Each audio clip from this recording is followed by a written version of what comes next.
Di rumah kita lanjutkan lagi yuk. Sekarang aku mau ngebacain lagi ya pertanyaan yang sudah masuk lagi nih ke media sosial Islam itu Indah. Kita masuk ke segmen Tanya Dong Ustadz. Kami semua tanya dong Ustadz. Alhamdulillahirrahmanirrahim. Sambungkan lagi dulu yuk ke TV Jamah. Alhamdulillah sudah tersambung. Ustadz Hilman beneran baru lihat yang ini ya?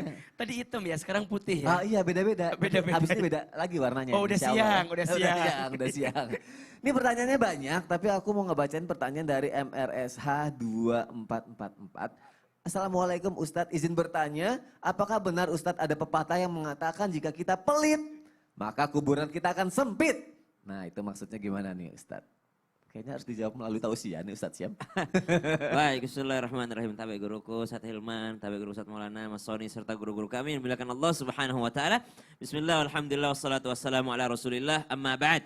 Orang meninggal dunia akan diantarkan oleh beberapa hal. Satu yang mengantarkannya adalah amalnya. Yang kedua yang mengantarnya adalah hartanya. Yang ketiga yang mengantarnya adalah anak-anaknya atau keluarganya.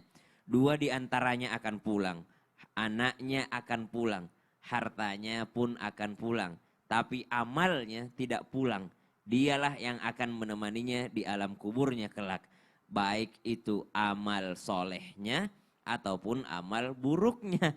Maka amal-amal ini yang akan menemani kita di alam kubur. Termasuk di antara yang akan menemani kita, amal kita ketika kita dermawan terhadap orang lain. Tapi termasuk juga yang akan menemani kita ketika kita amal buruk kita ketika kita kikir kepada orang lain.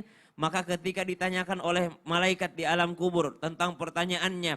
Siapa Tuhanmu? Allah Tuhanku. Siapa Nabimu? Muhammad Nabiku. Siapa imammu? Apa imammu? Al-Quran imamku. Maka berkata para malaikat, bohong engkau. Engkau mengatakan bahwa engkau mengikuti Al-Quran sebagai pedomanmu. Tapi kenapa engkau berlaku kikir terhadap orang lain? Sedangkan di dalam Al-Quran ditegur orang-orang yang berlaku kikir. Kenapa engkau menjadi orang yang seperti Alhaakumut takathur hatta zurtumul maqabir. Kalla sawfa ta'lamun. Thumma kalla sawfa ta'lamun.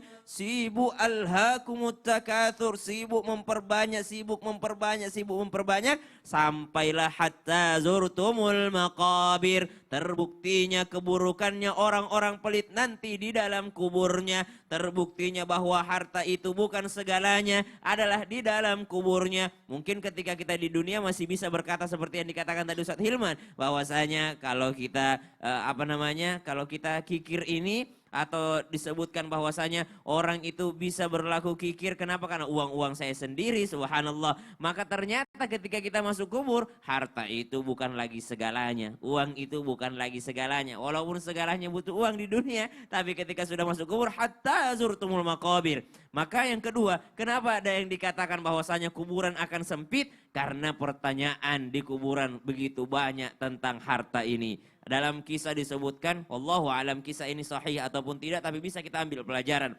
Ada seorang orang kaya yang hendak sudah sakarat gitu ya, lalu mengatakan, saya takut sendirian di alam kubur saya, carikan orang buat menemani saya. Anaknya tidak ada yang menemani, teman-temannya tidak ada yang menemani, pembantunya pun tidak ada yang menemani. Akhirnya ditemukan orang yang mau menemaninya karena dia adalah orang yang sangat miskin. Hanya seorang pemecah kayu saja, pemotong kayu saja. Dia punya harta satu buah kapak saja. Lalu dikatakan, kalau engkau ingin menemaniku dalam kuburku nanti, maka engkau akan kuberikan setengah daripada hartaku. Maka orang itu pun bersedia, boleh. Akhirnya benar, meninggal orang ini. Orang ini tadi karena sudah janji, sudah ada teken kontraknya, udah akan dapatkan setengah daripada hartanya. Dia masuk ke alam kubur tadi. Lalu sebelum orang meninggal ini ditanyakan, ditanya dulu orang yang menemaninya, dikatakan, engkau siapa? Engkau belum meninggal, kenapa engkau ada di sini? Ya saya mau dapat harta. Dikatakan, kalau begitu engkau dulu yang kuadili. Apa yang diadili? Berapa, dari mana kau dapatkan itu kapakmu, untuk apa kau ini? Pertanyaan tentang kapaknya saja nggak selesai. Keluar dari kubur ditanya, ini hadiahmu, kata dia. Nggak usah, satu kapak saja saya berhari-hari ditanyain, apalagi kalau saya punya sebanyak itu. Subhanallah. Gak selesai-selesai. Gak selesai pertanyaannya. Terima kasih Ustaz Syam untuk penjelasannya. Insyaallah. Nah itu bisa jadi contoh juga ya. Soalnya di RW saya itu RT saya ada juga yang kayak gitu. Pelitnya, oh takutnya kuburannya sempit lagi. Jadi lagi ada kerja apa kalau di RT itu gotong royong gitu, Ustaz. Gotong royong, tiba-tiba habis gotong royong diminta sama RT-nya jatah uang. Saya kan udah bantu ini, udah kerja keras di sini. Ada dong jatahnya. Padahal kan gotong royong ya. Itu emang boleh ya kalau kayak gitu ya? Kok Mas Sony tahu bener nih ini Pak RT-nya curhat ke Islam Tuh Indah. Jangan-jangan iya kali ya. Bisa lancar bener ceritanya ya. Yaudah deh, dijawab aja nanti ya. kalau Iya, gitu. jawab aja Oke, lah. kalau gitu nanti dijawab sama RT-nya Islam itu indah ya. Kalau gitu ya. Jamaah jangan kemana-mana. Tetap di Islam itu indah. Jamaah, oh jamaah. Alhamdulillah. Ya Pak RT ya.